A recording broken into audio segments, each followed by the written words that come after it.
ng Pilipino program, pero yan ay conditional cash grant. Ibig sabihin, may kondisyon na nakapaloob.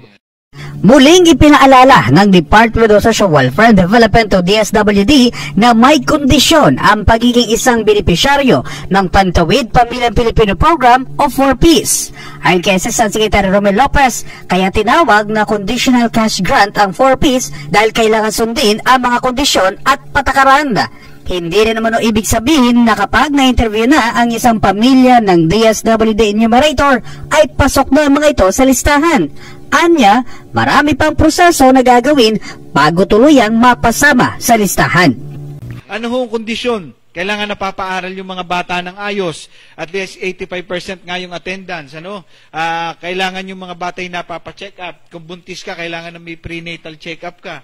Ikaw ba ay may batang pinaaral sa iyong pamilya? Ano po? So yan. At syempre, yung mga family development sessions sa attendan mo pa. Yan po mga kondisyon. Pag hindi po natin yan susundin, ay hindi po talaga tayo papasok sa ating 4Ps program. Ginawa ni Lopez ang paglilinaw kasunod sa maling pagkakaintindi ng ilan na kapag na-interview na ay makakapasok na kaagad sa naturang programa.